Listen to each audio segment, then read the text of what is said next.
ఇక డీలిమిటేషన్ బిల్లుపై చర్చించడానికి తమిళనాడు సీఎం విజయ్ అధ్యక్షతన అఖిలపక్ష సమావేశం జరిగింది.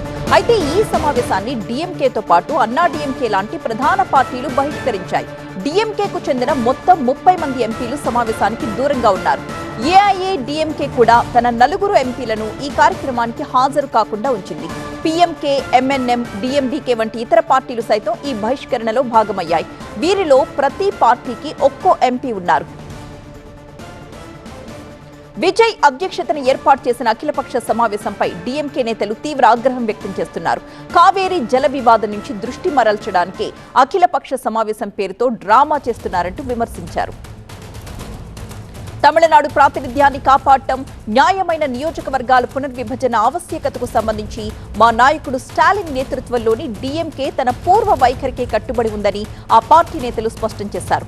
గతంలో జరిగిన అఖిలపక్ష సమావేశాల్లో ఆమోదించిన తీర్మానాల ద్వారా ఈ విషయంపై తమిళనాడు వైఖరిని ఇప్పటికే స్పష్టం చేసినట్టు తెలిపారు. ఆ తీర్మానాల్ని ఏకగ్రీవంగా ఆమోదించిన పార్టీలు ఇప్పటికీ అదే వైఖరికి కట్టుబడి ఉన్నప్పుడు ముఖ్యమంత్రి ఈ సమావేశాన్ని ఏర్పాటు చేయాల్సిన అవసరం ఏమొచ్చిందంటూ ప్రశ్నించింది డీఎంకే.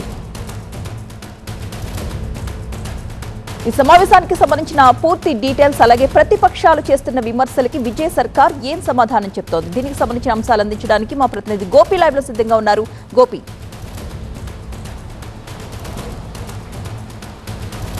తమిళనాడు ప్రభుత్వం టీవీకే అధికారంలోకి వచ్చిన తర్వాత తొలిసారి ఈ డీలిమిటేషన్ నియోజకవర్గాల పునర్విభజనకు సంబంధించిన అంశాలపైన అఖిలపక్ష సమావేశాన్ని ఏర్పాటు చేయడం జరిగింది. ఎందుకంటే పార్లమెంట్లో ఈ డీలిమిటేషన్ అలాగే మహిళా రిజర్వేషన్ల అమలుకు సంబంధించిన బిల్లు చర్చకు రాబోతుందన్న చర్చ నడుస్తున్న నేపథ్యంలో తమిళనాడు ప్రభుత్వ వైఖరి ఏంటి అన్న అంశాలకు సంబంధించి ఐక్యంగా ఈ విషయంలో దక్షిణాది రాష్ట్రాలకు అన్యాయం జరుగుతుందని చెప్పి గతంలో తమిళనాడు సీఎం ఉన్న స్టాలిన్ ఇనిషియేట్ తీసుకుని దక్షిణాది రాష్ట్రాల ముఖ్యమంత్రుల సమావేశాన్ని ఏర్పాటు చేయడం జరిగింది. ఈ నేపథ్యంలో తమిళనాడు ముఖ్యమంత్రి విజయ్ ఈ అఖిలపక్ష సమావేశాన్ని ఏర్పాటు చేయడం జరిగింది. 57 మంది ఎంపీలు ఉంటే కేవలం 20 మంది ఎంపీలు మాత్రమే హాజరవడం జరిగింది. అయితే ఉమ్మడిగా ఐక్యంగా తమిళనాడు అలాగే రాష్ట్ర ప్రయోజనాలను దృష్టిలో ఉంచుకుని రాజకీయ ప్రాతినిధ్యం తగ్గకుండా ఉండే విధంగా ప్రభుత్వం చర్యలు తీసుకునేందుకే ఈ సమావేశం ఏర్పాటు జరిగింది అని చెప్పి ప్రభుత్వం నుంచి ఉన్న సమాచారం. అయితే విపక్షాలుగా ఉన్న ముఖ్యంగా డిఎంకే కానీ ఏఐడిఎంకే కానీ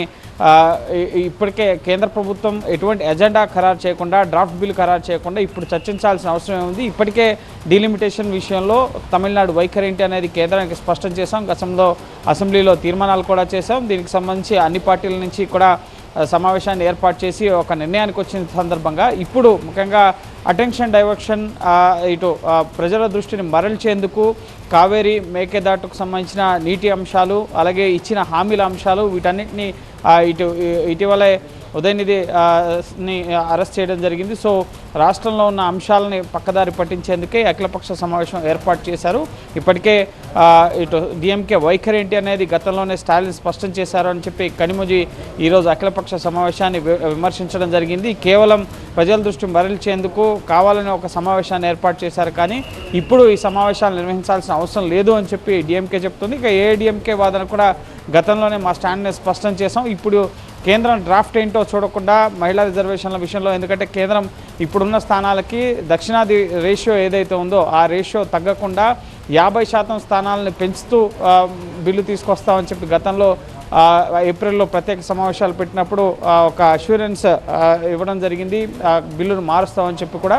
సో ఇప్పుడు అనేక పార్టీలు మద్దతును కూడా ప్రకటిస్తున్నాయి. ఈరోజు శిరోమణి అకాలీదళ్ కూడా ఈ డీలిమిటేషన్ అలాగే 50% ఇప్పుడున్న స్థానాలకు పెంచుతూ తీసుకొచ్చే బిల్లుకు మద్దతు ఇస్తున్నట్లుగా ప్రకటించడం జరిగింది. మహిళా రిజర్వేషన్లు కూడా వెంటనే అమలు చేయాలని చెప్పి వాళ్ళు కూడా డిమాండ్ చేస్తున్నారు. సో పార్టీల వైఖరిలో మార్పులు వస్తున్న తరుణంలో డిఎంకే ఇండియా కూటమి నుంచి దూరమైన తరుణంలో ఇప్పుడు విజయ్ ప్రభుత్వం ఏర్పాటు చేసిన అఖిలపక్ష సమావేశానికి హాజరు కాకపోవడం పట్ల సో ఈ బిల్లు పార్లమెంట్లో వస్తే డిఎంకే వైఖరి ఏంటి, ఎలా ఉండబోతుంది అనేది ఆసక్తికరంగా మారింది. ఎందుకంటే దక్షిణాది రాష్ట్రాల నుంచి డిఎంకే కానీ ఇటు బీఆర్ఎస్ కానీ ఈ బిల్లులో ఖచ్చితంగా ఇప్పుడున్న స్థానాలకు 50% పెంచుతూ కనుక కేంద్ర ప్రభుత్వం బిల్లు తీసుకొస్తే దానికి మద్దతు ఇస్తామన్న వైఖరిలో వాళ్ళు ఉన్నారు. కాబట్టి సో ఈరోజు సమావేశానికి అటెండ్ కాకపోయినా కూడా భవిష్యత్తులో ఖచ్చితంగా ఈ అంశాలని డిఎంకే తరపు నుంచి పార్లమెంట్లో ఈ బిల్లు వచ్చినప్పుడు వారి వైఖరిని ఉంచే అవకాశం కనిపిస్తోంది. అలాగే కాంగ్రెస్ అలాగే టీవీకే ఇప్పుడు టీవీకే ప్రభుత్వంలో కాంగ్రెస్ భాగస్వామిగా ఉంది కాబట్టి సో వాళ్ళు ఈ బిల్లుని